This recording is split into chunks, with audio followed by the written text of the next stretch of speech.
Le 42e étage du cabinet Dupont et Leclerc brillait sous les lumières allumées, bien que minuit approchait déjà. À travers les immenses baies vitrées, on apercevait les gratte-ciels illuminés du centre de Paris. Lucie Moreau poussait son chariot de ménage le long du couloir en marbre, tandis que le grincement des roues se mêlait au bourdonnement de l'aspirateur qu'elle venait d'éteindre.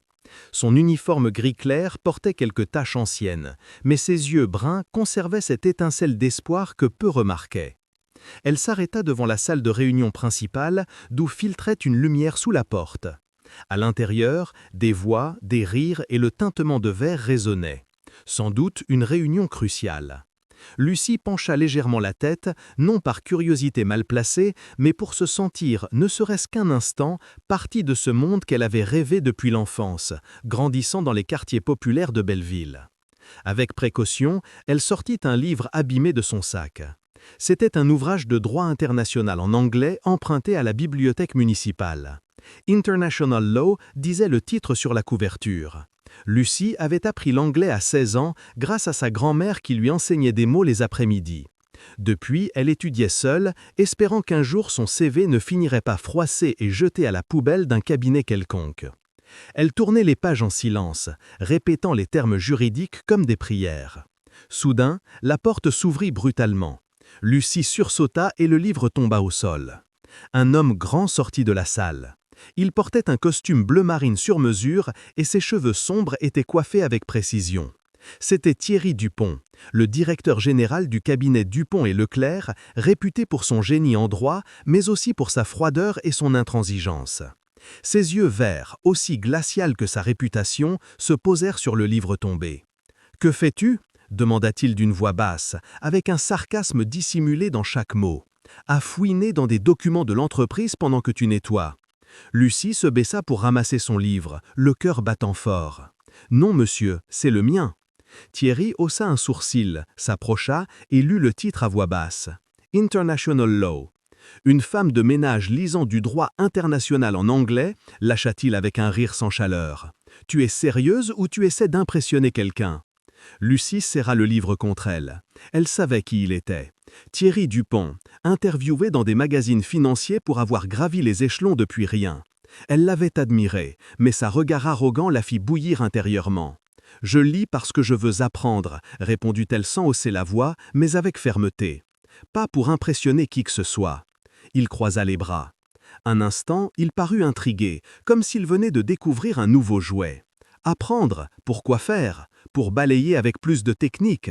Puis il jeta un œil dans la salle de réunion, où les associés poursuivaient leur discussion. « Puisque tu te sens si maligne, entre voir si c'est vrai. » Lucie se figea. Elle n'avait pas le droit d'entrer dans cette salle, mais le regard défiant de Thierry la poussa à avancer. Elle inspira profondément et entra tenant son livre comme un bouclier. L'air y sentait le parfum coûteux et la tension. 7 avocats en costume de créateur entouraient la table en acajou. Des papiers épars, un contrat épais et une bouteille de vin à moitié vide décoraient la scène. Un avocat âgé, le maître Girard, parlait de clauses dans une négociation avec un client anglais. Thierry leva la main pour l'arrêter. « Nous avons une experte ce soir », dit-il avec un ton moqueur, accentuant le mot « experte ». Il se tourna vers Lucie. Elle dit savoir lire du droit en anglais. « Allez, prouve-le ». Il lui lança une page du contrat couverte de petites lettres. « Déchiffre ça. Si tu es si intelligente que tu le crois, fais-le. » Les rires commencèrent à fuser. Certains secouaient la tête. Lucie sentit les regards plantés en elle comme si elle était une curiosité sortie d'une cage. Elle tremblait, mais pas de peur, c'était de la rage. Ce n'était pas une blague pour elle, même si pour eux si. Elle prit une inspiration, posa son livre sur la table et se mit à lire à voix haute. Sa prononciation était claire, chaque mot coulait avec rythme. Clause 14.2. La partie accepte de transférer le contrôle des actifs dans les 90 jours suivant la signature, à condition que la partie B complète le paiement total avant la date limite. Elle marqua une pause, puis regarda droit Thierry. « Mais il y a un problème. » Le silence tomba sur la salle. Thierry fronça les sourcils. « Quel problème ?» Lucie pointa une ligne en petits caractères. Cette note est mal traduite dans la version française. La version anglaise dit que si la partie B ne paie pas à temps, la partie A a le droit de récupérer les actifs et d'imposer une pénalité de 20%. Mais dans la traduction française, il est seulement dit qu'elle peut récupérer les actifs. Si vous signez ça comme ça, l'entreprise pourrait perdre des millions si le partenaire défaille. Girard arracha le contrat, feuilletant les pages avec un visage pâle. « Elle a raison, balbutia-t-il. Comment ai-je pu rater ça ?» Il regarda les autres alarmés. « Qui a validé cette traduction ?» Thierry resta immobile, la main crispée sur le bord de la table. Son regard n'était plus moqueur, c'était autre chose. Surprise, frustration. Il ne pouvait admettre qu'une employée de ménage venait de les sauver d'une erreur catastrophique. « Impressionnant, dit-il froidement, mais ne crois pas pouvoir venir ici et agir comme si tu étais meilleur que nous. » « Je ne suis pas venu, répondit Lucie en le fixant avec force. C'est vous qui m'avez amené. Si vous ne vouliez pas la vérité, vous n'auriez pas dû me défier. Elle reprit son chariot et sortit de la salle, laissant un silence pesant. Thierry la suivit du regard, le cœur battant plus vite que d'habitude. Il n'avait pas ressenti ça depuis des années, que quelqu'un le défie ainsi, le remette à sa place. Dans son esprit surgit une image, un enfant pauvre à Marseille, moqué pour rêver d'être avocat. Cet enfant avait juré de ne plus jamais se laisser humilier. Mais maintenant, au sommet, Thierry Dupont se demandait s'il était devenu le genre de personne qu'il avait tant haï. La lumière tamisée d'un ordinateur illuminait le visage de Thierry Dupont, soulignant les ombres de sa mâchoire ferme et ses cernes. Son bureau au 42e étage était un espace silencieux et élégant, meublé de noyers sombres et de murs tapissés de livres juridiques. L'horloge indiquait 2 heures du matin, mais le sommeil n'avait jamais été son allié. Depuis son enfance dans un quartier ouvrier de Marseille, il savait que le repos était un luxe que tous ne pouvaient s'offrir. Sur l'écran brillait un fichier nommé Lucie Moreau, dossier du personnel. Il l'avait demandé juste après l'incident en salle de réunion. Il ne savait pas exactement pourquoi, peut-être par curiosité, peut-être à cause de ce regard défiant qui lui trottait encore dans la tête. 27 ans, murmura-t-il en lisant à voix basse. Diplômé avec mention de l'université Sorbonne. Pas de master, pas de recommandation de professeur renommé, juste une longue liste d'emplois mal payés. Serveuse, tutrice d'anglais, personnel de ménage. Il fronça les sourcils en voyant un autre détail. Accepté avec bourse complète à la faculté de droit de Paris 1, mais refusé pour raison personnelle. Refusé Paris 1 se demanda-t-il à haute voix. Qui refuse ça? Il ouvrit un autre onglet et chercha ses réseaux sociaux presque vides. Quelques posts sur des concours de débat et une photo avec une femme âgée, probablement sa mère. La légende disait « Merci maman, pour ne jamais cesser de croire en moi ». Il sentit un nœud aux poitrines. Cela lui rappelait sa propre mère, travaillant en double shift dans une cantine pour lui payer ses livres. Il ne l'avait plus revue après sa remise de diplôme à l'ENA, quand un infarctus l'avait emporté pendant qu'il était en entretien. Il ferma l'ordinateur avec un soupir et s'adossa à son fauteuil. Lucie Moreau lui ressemblait, une personne talentueuse, affamée de réussite, mais sans connexion. Et pourtant, voilà lui, directeur d'un des cabinets les plus importants du pays. Elle, nettoyant les sols de son bureau. Le lendemain matin, Lucie se tenait devant le bureau des ressources humaines, les mains serrées sur la sangle de son sac.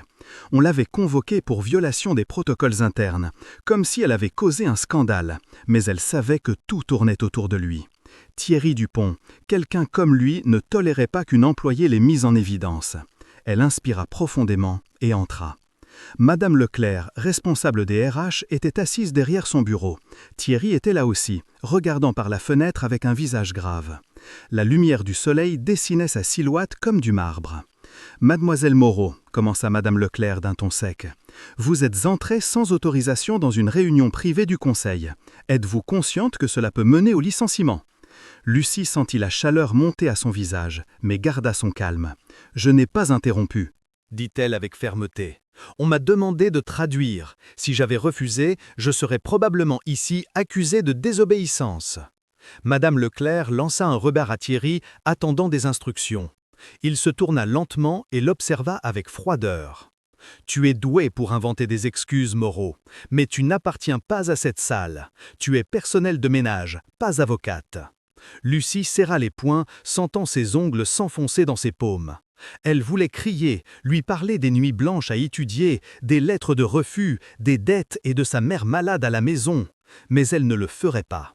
Elle refusait de leur donner ce pouvoir. « Je n'ai pas demandé à être dans cette salle », répondit-elle en le regardant droit. C'est vous qui m'y avez traîné pour vous moquer. Si vous voulez me punir pour avoir fait ce qui est juste, allez-y. » Le silence envahit la pièce. Madame Leclerc toussa, mal à l'aise. Ce n'était pas courant qu'un membre du personnel parle sur ce ton. Thierry ne bougea pas non plus. Il la regardait avec une intensité différente.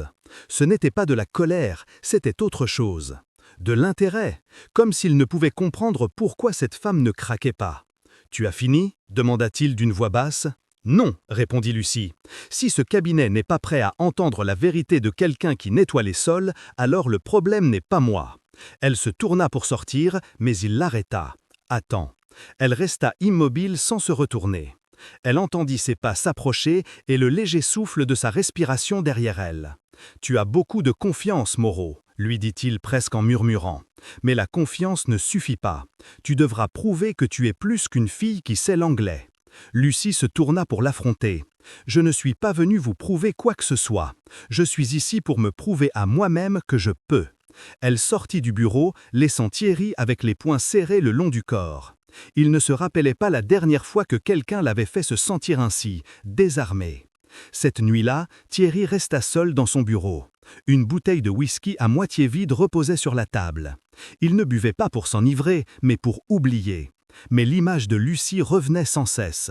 Son regard ferme, sa voix assurée. Il rouvrit le dossier du personnel et le relut attentivement.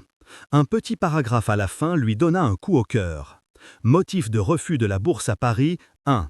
S'occuper de mère atteinte d'une maladie terminale. Il ferma les yeux. C'était comme une gifle de son propre passé. Il avait choisi sa carrière au détriment de sa mère. Elle avait fait l'inverse.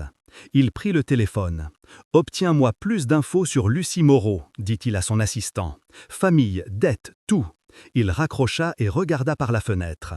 La ville restait illuminée comme toujours, mais pour la première fois depuis longtemps, Thierry la trouva vide. Lucie Moreau n'était pas juste une employée. Elle était un reflet de ce qu'il avait été et de ce qu'il avait perdu. Le petit appartement dans le quartier de Montmartre sentait le chlore et le café brûlé. Lucie Moreau posa un plateau avec une soupe de légumes près du lit où sa mère Thérèse reposait avec une respiration faible. « Essaye de manger un peu, maman », dit Lucie avec un sourire forcé. La femme, aux cheveux grisonnants et au regard fatigué, secoua la tête. « C'est toi qui devrais te reposer, ma fille. Je t'ai vu rentrer du travail à l'aube. » Lucie ne répondit pas. Elle ne pouvait lui dire que le tour de nuit de ménage au cabinet Dupont et Leclerc était ce qui les maintenait à flot. La petite chambre qu'elle partageait avec 2 locataires, un cuisinier et un étudiant en médecine, suffisait à peine pour payer le gaz, les médicaments et l'Internet, essentiels pour que Lucie continue d'étudier seule. Elle s'assit sur une vieille chaise en bois et ouvrit son ordinateur portable. Sur l'écran, un email non lu. « Merci pour votre intérêt. Nous avons choisi un autre candidat pour le poste d'assistant juridique. » Elle le ferma sans lire plus. C'était la 3e fois qu'elle postula à un poste au sein du cabinet. D'abord comme stagiaire, puis comme assistante légale et enfin comme secrétaire. À chaque fois, la même réponse. Profil non compatible. Mais Lucie savait ce que cela signifiait vraiment. Sans nom connu, sans université prestigieuse, son CV était invisible. Malgré tout, elle rêvait encore d'exercer. Depuis ses années à l'université publique, elle passait des nuits à lire du droit international. Son rêve était d'être dans une réunion à débattre de clauses légales, pas à passer la serpillière dehors. Elle soupira et regarda par la fenêtre. La ville semblait indifférente. Voitures qui passent, immeubles gris, gens pressés. Elle se rappelait ses années à l'université, quand elle avait de l'énergie, de l'envie et une foi aveugle que ses efforts porteraient fruit un jour. Mais la réalité l'avait frappée durement. Le monde n'était pas fait pour les filles sans influence, encore moins si elles s'occupaient d'une mère malade. Ailleurs dans la ville, dans un bureau parfaitement décoré de livres reliés et de diplômes encadrés, Thierry Dupont continuait de lire un rapport. « Vit dans un immeuble de Montmartre », lisait son assistant. « Partage la salle de bain, s'occupe de sa mère avec insuffisance cardiaque, a eu plusieurs emplois temporaires. Et elle a gagné un concours national de droit constitutionnel en 2e année d'université. » Thierry posa le rapport sur le bureau. Il resta silencieux. L'information, loin de susciter la pitié, lui causait une inquiétude qu'il le savait gérer. Il se rappelait quand il travaillait dans une épicerie et que les clients se moquaient de ses vêtements usés. Il se rappelait la promesse qu'il s'était faite. Personne ne se moquera plus jamais de moi. Mais à quel prix? À quel moment avait-il cessé de lutter pour quelque chose de plus grand que son nom sur la porte du bureau? Il prit le téléphone. Programme une réunion avec Lucie Moreau. Aujourd'hui, il ne savait pas bien ce qu'il voulait. Il n'allait pas s'excuser. Il ne s'excusait pas. Il voulait juste la voir, comprendre si cette femme était vraiment ce qu'elle paraissait. Cet après-midi-là, Lucie reçut l'avis. Le patron voulait la voir. De nouveau, elle sentit son estomac se nouer. Elle pensait que l'affaire du contrat en anglais était oubliée, mais non. La voilà encore devant cette porte en acajou, le cœur battant fort. « Entre », dit la voix de l'autre côté. Elle entra. Le bureau était comme dans un film. Bureau en noyer, grande fenêtre, odeur de bois et de café frais. Thierry Dupont était debout dans un costume gris impeccable, aussi net que sa coiffure. « Monsieur Dupont, dit Lucie sans s'asseoir, si vous allez me licencier, pas besoin de détour, dites-le directement. » Il haussa un sourcil. Il sourit à peine, comme s'il ne pouvait s'en empêcher. « Te licencier, voyons, je ne gaspille pas le talent. » Il lui glissa une feuille imprimée. Lucie la lut. C'était une offre. Apprentissage juridique, sans rémunération, accès à des sessions privées, possibilité de promotion selon performance. C'était exactement ce qu'elle avait toujours voulu, une vraie chance dans un cabinet reconnu. Mais un détail la transperça comme un couteau. Le mot « sans rémunération ».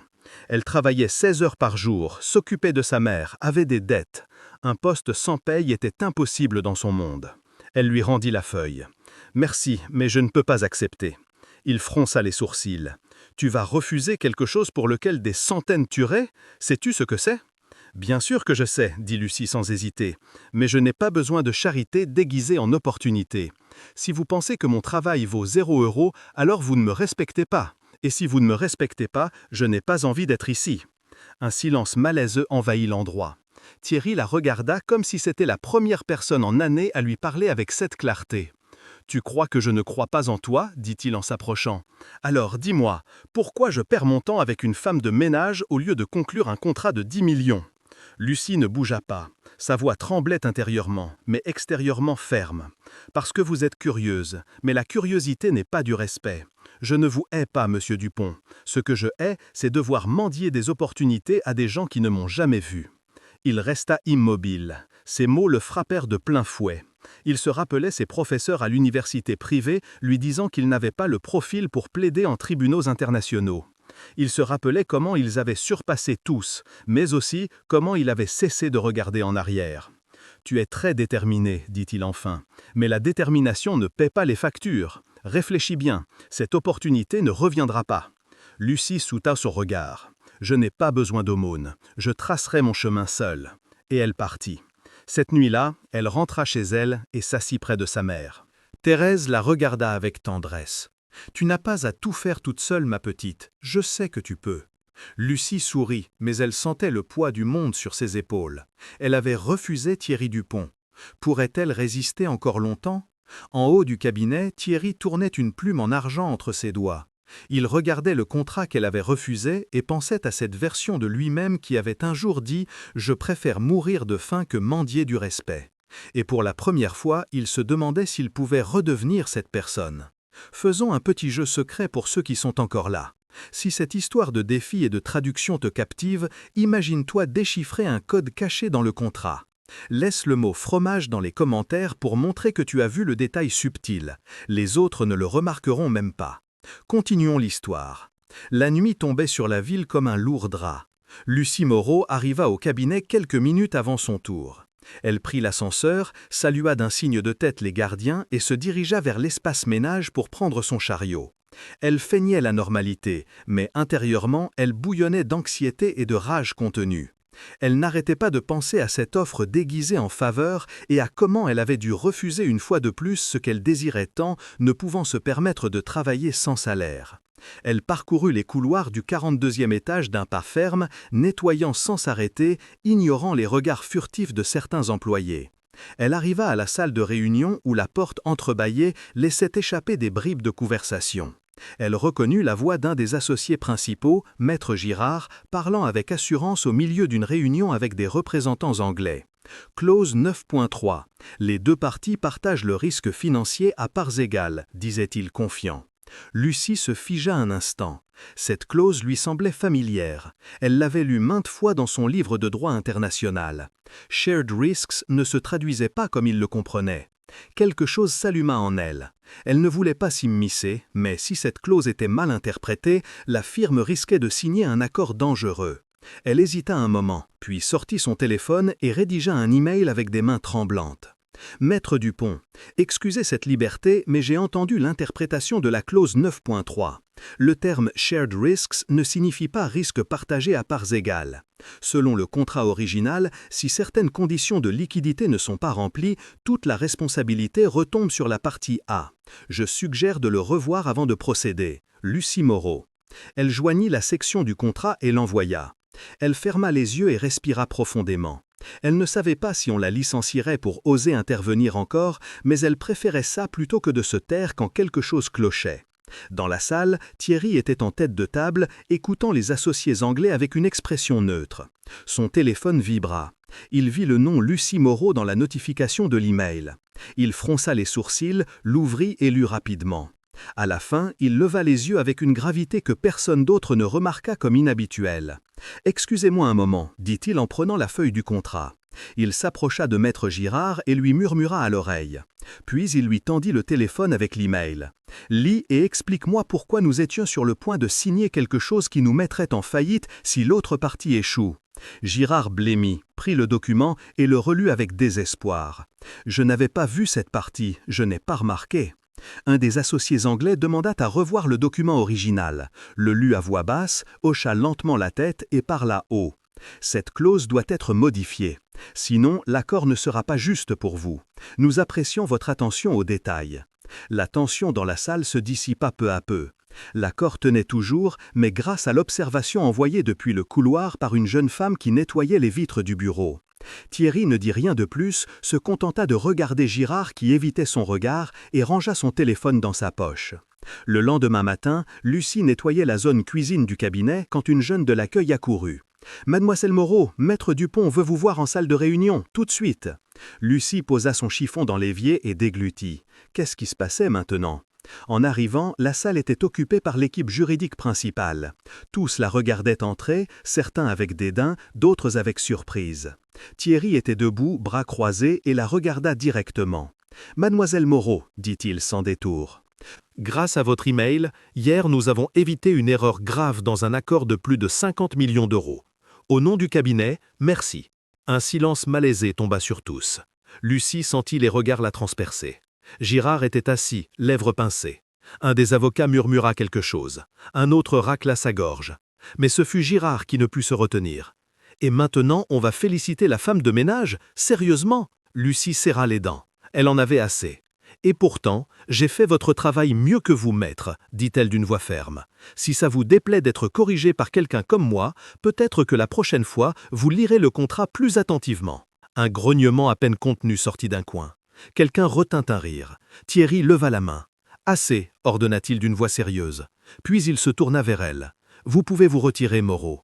Et encore, bon travail. » Lucie sortit de la salle, le cœur battant fort. Elle ne savait pas si elle venait de creuser sa propre tombe ou de faire un pas important, mais elle se sentit libre. Elle avait dit ce qu'elle avait à dire. Cette nuit-là, Thierry relut l'email de Lucie. Il était écrit avec précision, sans fioriture, sans arrogance. Elle l'avait envoyé en privé, sans exposer quiconque. Elle avait été plus professionnelle que beaucoup d'avocats sur sa paie. Il regarda l'écran quelques minutes, puis ouvrit un nouveau document vierge. Il écrivit « Programme de formation juridique interne. Objectif, intégrer des talents hors des canaux traditionnels. Date de lancement, ce mois-ci. Première candidate invitée, Lucie Moreau. Conditions, rémunération juste, supervision directe, approuvée par la direction générale. » Il ferma le document et l'envoya au RH. Pour la première fois depuis longtemps, il sentit quelque chose de nouveau. Pas de l'orgueil, pas un intérêt professionnel, quelque chose comme de l'espoir, pas pour le cabinet, pour lui-même. Lucie Moreau n'était pas seulement une promesse juridique, elle était un rappel de tout ce qu'il avait oublié. Le 42e étage de Dupont et Leclerc, autrefois symbole d'aspiration pour Lucie Moreau, se sentait maintenant comme une cage de murmures. Elle poussait son chariot de ménage dans le couloir, regard fixe devant elle, mais elle ne pouvait ignorer les rires étouffés ni les commentaires chuchotés dans son dos. Quelque chose avait changé depuis cette nuit où elle avait travaillé côte à côte avec Thierry Dupont à réviser des cas pour le nouveau programme Pro Bono. Elle l'avait remarqué, et maintenant elle comprenait parfaitement. À peine ce matin, en allant chercher son tour au RH, Madame Leclerc, avec une mine renfrognée, lui avait tendu une feuille. « À partir d'aujourd'hui, assigné au nettoyage des archives et du sous-sol », dit-elle sans explication. Lucie sentit un nœud à la gorge. Le sous-sol était une punition, un endroit humide, oublié, où on stockait de vieux documents et des meubles cassés. Et elle le savait bien, c'était la façon la plus silencieuse du cabinet de dire qu'on ne l'aimait pas. Elle se tourna pour réclamer, mais avant qu'elle n'ouvre la bouche, une voix aiguë l'interrompit du coin. « Oh, allons, ne fais pas cette tête, Moreau. Pas tout le monde monte les échelons en utilisant le balai de manière stratégique. » C'était elle, Sophie de la Vallée, avocate senior, ex de Thierry, toujours apprêtée avec ses talons brillants et son ton venimeux. La rumeur avait déjà explosé. « Pardon » répondit Lucie en se tournant, le visage en feu. « Allez, ne fais pas l'innocente » dit Sophie les bras croisés. « Le patron, le programme Pro Bono, tes contributions légales. Très pratique tout ça, non ?»« Si tu as des preuves, montre-les » répondit Lucie, contrôlant le tremblement de sa voix. « Sinon, ne me fais pas perdre mon temps. » Et sans attendre de réponse, elle partit. Mais les mots de Sophie la suivirent comme une ombre. Le sous-sol sentait la poussière et l'humidité. Lucie descendit les escaliers en portant une caisse de produits de nettoyage. Elle alluma une vieille lampe. L'endroit était lugubre, avec des classeurs rouillés et des meubles délabrés. Le silence y était différent, comme si le lieu savait que ceux qui y arrivaient étaient punis. Elle se mit au travail, non par devoir, mais par nécessité. Sa mère était encore malade. Les médicaments, les examens, l'oxygène, la nourriture, tout coûtait. Et malgré la douleur, Lucie ne s'effondrait pas. Elle savait résister. Elle avait toujours su. Pendant ce temps, à l'étage supérieur, Thierry Dupont était debout près de la fenêtre de son bureau, mâchoire serrée. Son assistant venait de lui rapporter l'inévitable. « Monsieur, les rumeurs circulent dans tout le bureau. Certains associés disent que mademoiselle Moreau a reçu des privilèges officieux. » Thierry sentit son sang bouillir. « Et qui a décidé de la punir en l'envoyant au sous-sol ? La junta a voté ce matin. Ils ont dit que c'était pour éviter des conflits de perception. » Il ne répondit pas, se contenta de regarder le ciel de la ville. Il n'avait pas besoin de demander d'où venait le coup de poignard. Sophie de la Vallée. Depuis leur rupture, elle attendait la moindre occasion pour le déstabiliser. Mais ce qui le blessait le plus n'était pas l'attaque personnelle, mais la lâcheté des autres associés. C'est ainsi qu'il récompensait quelqu'un qui avait sauvé 2 contrats millionnaires. « Convoque une réunion de la junta », ordonna-t-il, « tout de suite ». Quelques minutes plus tard, la même salle de réunion qui avait été témoin du premier défi de Lucie se remplit des mêmes visages froids. Gérard, Sophie, 2 associés de plus, tous assis avec des expressions faussement calmes. Thierry resta debout. « Parlons de Lucie Moreau », commença-t-il d'une voix ferme. « La jeune qui a évité une erreur millionnaire et a contribué avec des résultats réels au programme Pro Bono. » Girard toussa, mal à l'aise. « Nous comprenons votre enthousiasme, Dupont, mais mademoiselle Moreau n'est pas avocate. Son implication a généré des commentaires compromettants. » Sophie croisa les bras. « Nous ne pouvons pas permettre qu'une employée de ménage mette en doute le prestige de la firme. »« Doute ?» Thierry haussa un sourcil. « Ou peur ? Parce que si ça vous gêne qu'une fille sans nom ni master fasse mieux votre travail que vous, peut-être devrions-nous discuter de qui n'est pas à la hauteur. » Sophie haussa les épaules mais ne répondit pas. Girard se tortilla sur son siège. « Que proposez-vous alors ?» Thierry s'approcha du centre de la table et posa un document imprimé. Un nouveau programme. Formation juridique ouverte avec bourse payée, accès à une formation intensive, invitation pour des profils non traditionnels. Et Lucie sera la première acceptée. « C'est un cabinet, pas une ONG, lança Girard. « Et vous êtes des avocats, pas des censeurs, répondit Thierry sans perdre son sang-froid. « Si une jeune en uniforme gris vous fait peur, alors elle devrait diriger cet endroit. » Personne ne dit rien. Thierry sortit, laissant le document sur la table. Il ne demandait plus la permission, il l'informait. Cette nuit-là, Lucie était encore au sous-sol à trier des boîtes couvertes de toiles d'araignée. Soudain, elle entendit des pas. Elle se tourna. C'était lui, Thierry Dupont, sans veste, manches retroussées.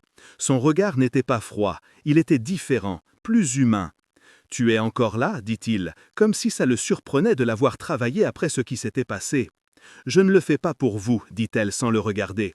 Je le fais pour les gens qui ont besoin de mon aide, pour Madame Leclerc, pour d'autres comme elle. » Et pour moi-même, ajouta-t-il en s'approchant. Lucie se tourna vers lui. Ses yeux reflétaient la fatigue, mais pas la défaite. Pourquoi êtes-vous venu?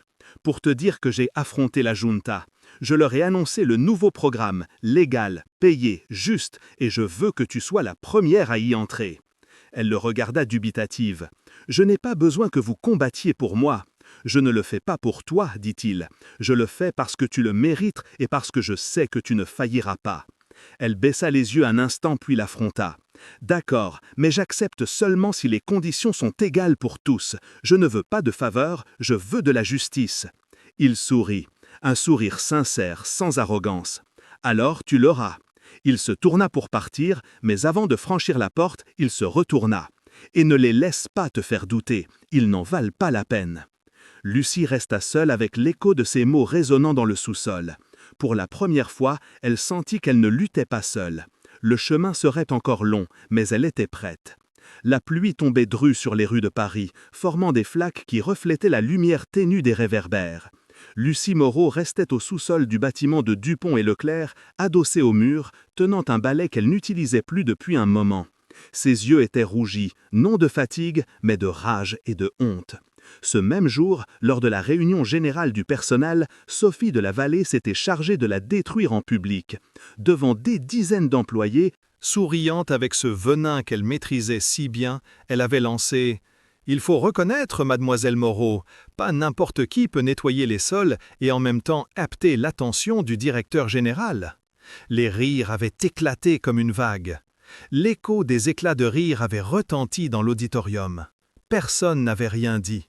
Aucun associé, aucun collègue, pas même Thierry. Seulement elle, debout dans un coin, se sentant nue devant tous. Mais l'humiliation ne s'était pas arrêtée là. À peine sortie de l'événement, elle avait reçu un message de l'hôpital. Sa mère avait besoin d'une chirurgie d'urgence. Coût 20 000 €, paiement immédiat. Lucie s'effondra sur une chaise du sous-sol. Elle serra les dents. Elle pensa à tout ce qu'elle avait lutté. Les études, les sacrifices, les refus, les livres empruntés, les nuits blanches. Et maintenant, que lui restait-il? Des rumeurs, des moqueries, du mépris et la santé de sa mère en suspens. Sans plus réfléchir, elle ouvrit son ordinateur. Elle tapa rapidement. « Par la présente, je présente ma démission effective immédiatement. » Elle envoya l'email et ferma l'ordinateur sans regarder en arrière. En rentrant chez elle, l'atmosphère était emplie d'odeurs d'alcool médical et de silence. Thérèse dormait difficilement, le masque à oxygène marquant chaque inspiration faible. Lucie s'assit à son côté, lui caressa les cheveux et ne put empêcher les larmes de couler sur son visage. « Je n'en peux plus, maman, murmura-t-elle. Je suis fatiguée. » Thérèse ouvrit à peine les yeux. « Tout ira bien, murmura-t-elle. J'ai confiance en toi. » Mais Lucie, non. Elle ne faisait plus confiance à rien. Cette nuit-là, elle resta éveillée, serrant un oreiller et un tas de rêves brisés. Au 42e étage, Thierry Dupont lisait son email les sourcils froncés. Démission effective immédiatement. Il serra les dents, ses doigts tendus sur le bureau. Son assistant lui avait relaté tout ce qui s'était passé à la réunion, la moquerie publique, le rire de Sophie, le silence des associés. Et lui, il n'avait pas été là pour l'arrêter. Il frappa le bureau du poing, renversant du café sur des papiers. Puis il prit le téléphone. « Obtiens-moi l'adresse de Lucie Moreau, tout de suite. » La pluie continuait de tomber quand il démarra sa voiture. Pas de destination fixe autre que le quartier de Montmartre, immeuble 3B. Il monta les escaliers rouillés, trempés, sans parapluie. Il frappa à la porte avec force. On mit du temps à ouvrir. Enfin, Lucie apparut, le visage défait, enveloppé dans un vieux sweat. « Que faites-vous ici ?» Thierry resta silencieux un seconde. Il regarda l'intérieur de l'appartement. Meubles usés, un lit improvisé, la silhouette de Thérèse sur le lit. « Lucie, je sais tout. L'hôpital, la réunion, les moqueries. Tu ne peux pas les laisser gagner. »« Ils ont déjà gagné, » répondit-elle d'une voix brisée. « Vous voulez entrer et voir comment on vit, comment je lutte chaque jour pour que ma mère respire? Vous voulez voir ce que coûte la survie? Puis-je t'aider? Puis-je payer la chirurgie ?» Lucie recula d'un pas, les yeux en feu. « Pour qui me prenez-vous? Croyez-vous que je me vends? Croyez-vous que j'accepterais de l'argent en échange de mon silence? Ce n'est pas ça, répondit-il en baissant le ton. Je ne veux pas acheter ton silence, je veux que tu avances, que tu ne renonces pas à ce que tu as gagné avec effort. Elle allait fermer la porte, mais il sortit une enveloppe froissée de son manteau et la mit dans ses mains. « Lis ça. Si après tu crois encore que je suis ici par pitié, je partirai et ne reviendrai pas. » Lucie prit l'enveloppe d'une main tremblante, ferma la porte sans au revoir. Elle s'assit à la table, l'ouvrit et lut la lettre écrite à la main. « Lucie, je ne sais pas demander pardon. Je n'ai jamais appris, mais je te le dois. J'ai échoué en ne te défendant pas. J'ai échoué en ne stoppant la moquerie, en ne stoppant ceux qui croient que le mérite ne s'acquiert qu'avec des noms longs.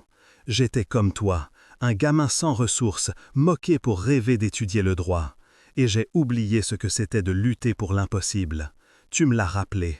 Ne pars pas, ne t'arrête pas, pas parce que j'ai besoin de toi, mais parce que le monde a besoin de quelqu'un comme toi.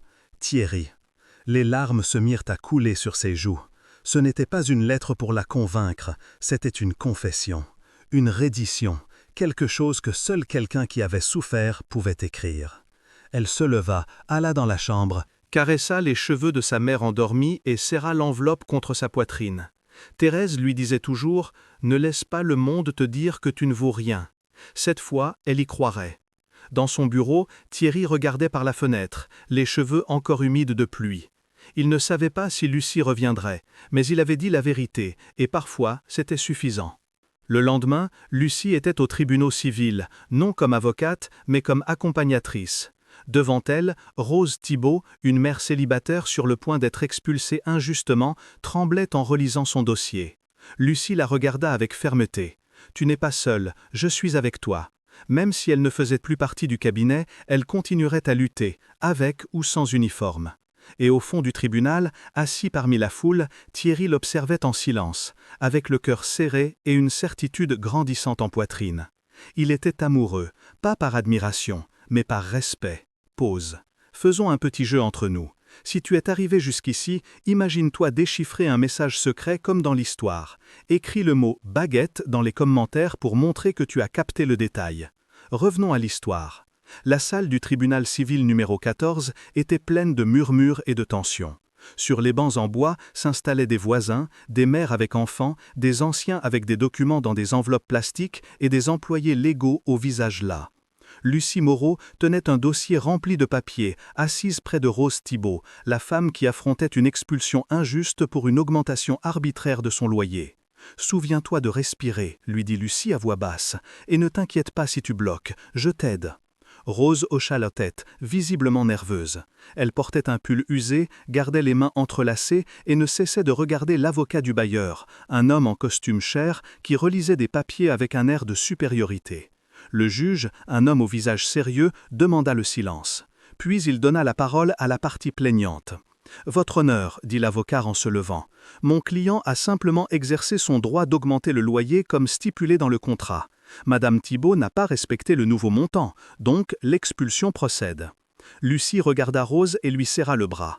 Elle se leva d'une voix ferme. « Votre honneur, avec tout le respect, je demande à intervenir comme conseillère légale volontaire. Je ne suis pas encore avocate inscrite, mais j'ai étudié ce cas en profondeur. » Le juge haussa un sourcil. « Avez-vous l'approbation de Madame Thibault pour la représenter ?»« Oui, monsieur le juge, » répondit Rose immédiatement. « Elle m'a aidé pour tout. Seule, je ne saurais même pas par où commencer. » Le juge observa Lucie un instant de plus, puis hocha la tête. « Vous pouvez continuer, mais limitez-vous aux faits et fondements légaux. » Lucie ouvrit son dossier. « Votre honneur, le bailleur a notifié Madame Thibault de l'augmentation par un message texte avec seulement 7 jours d'avance.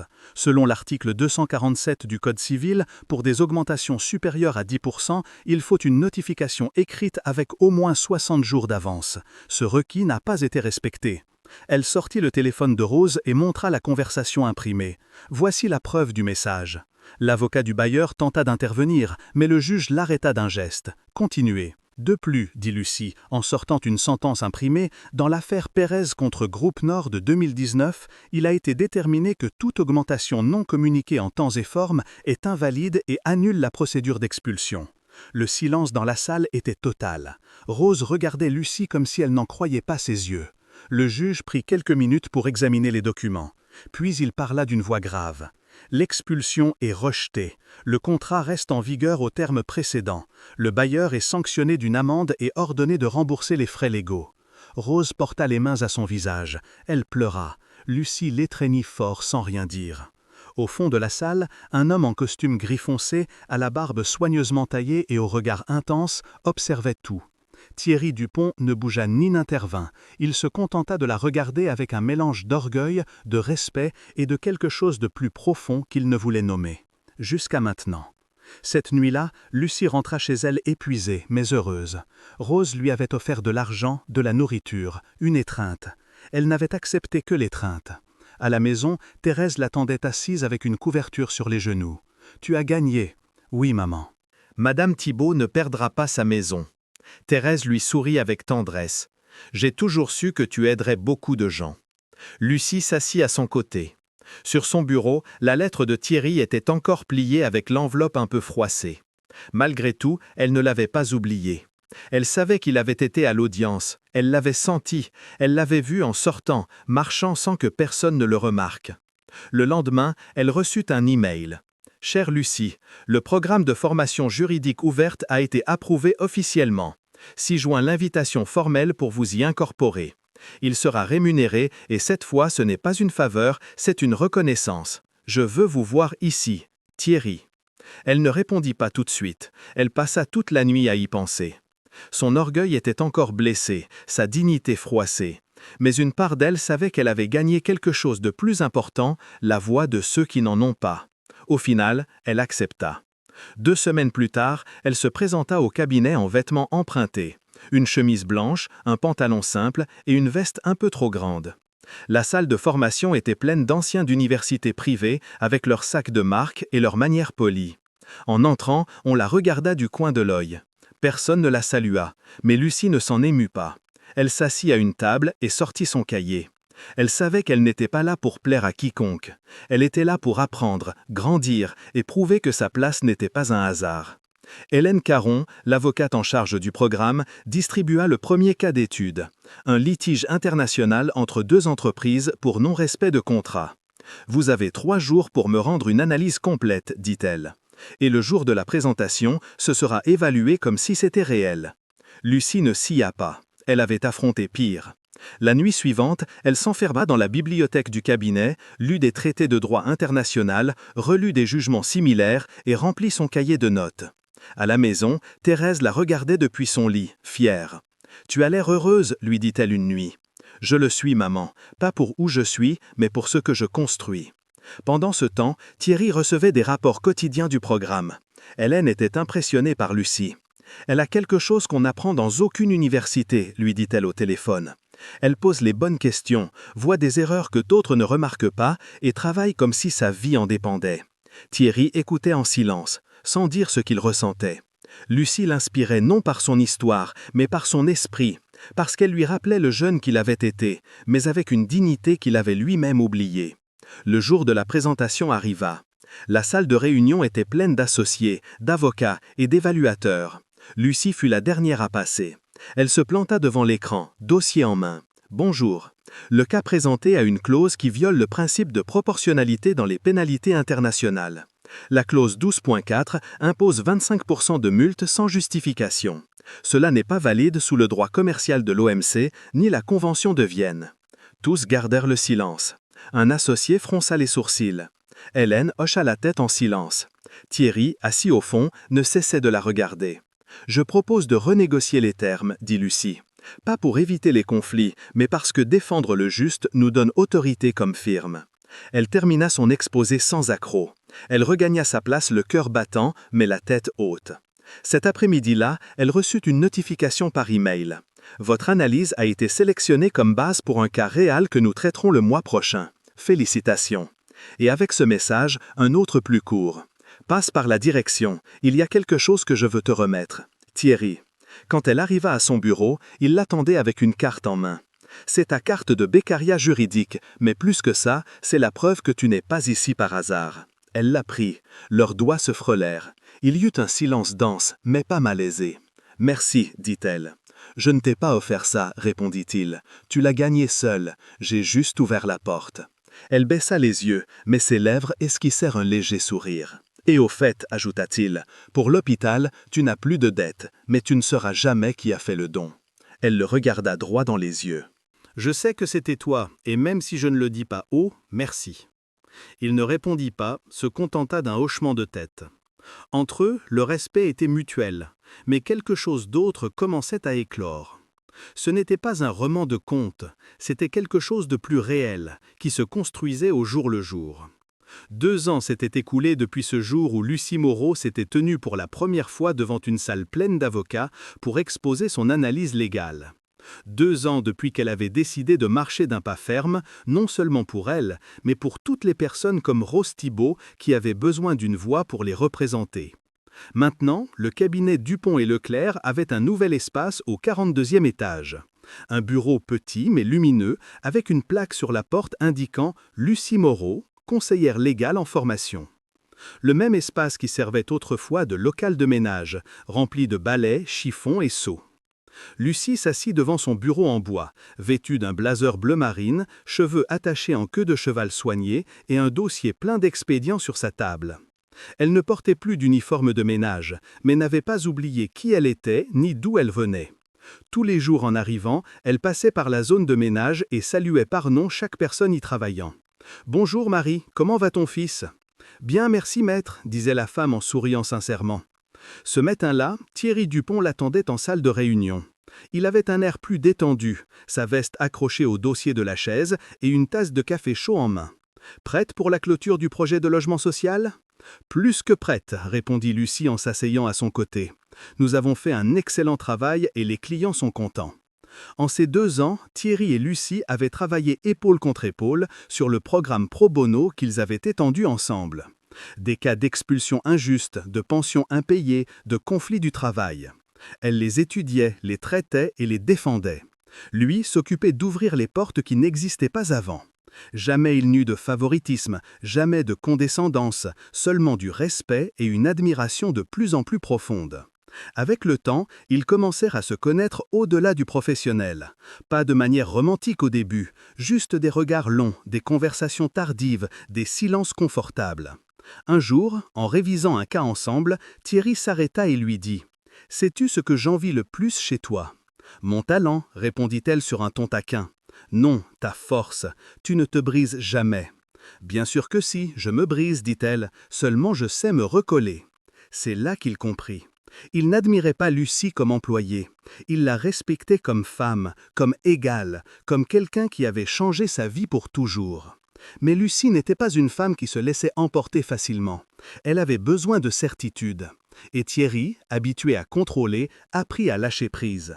Peu à peu, les lignes entre personnel et professionnel s'estompèrent.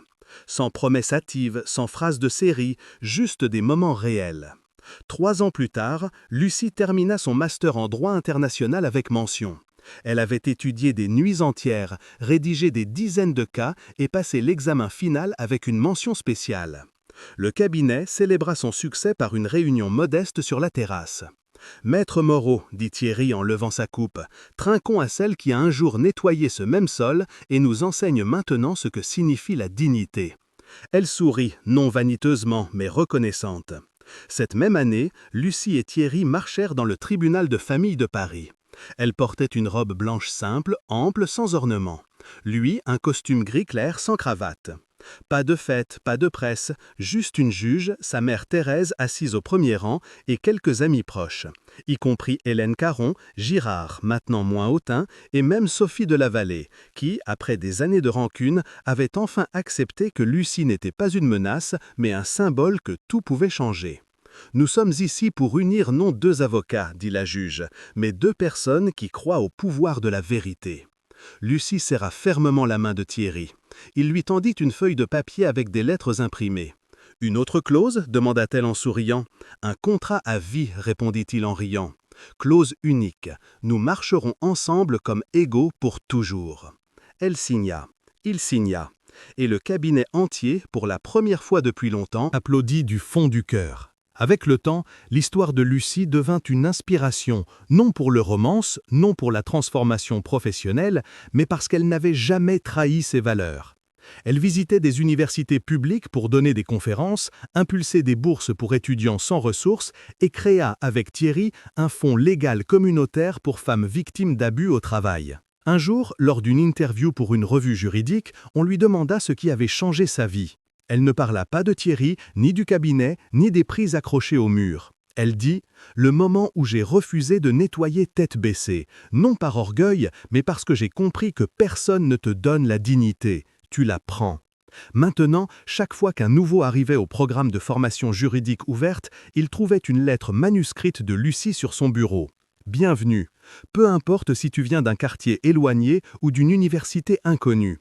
Si tu es ici, c'est parce que tu as quelque chose que personne ne peut acheter. Du caractère. Fais-le valoir.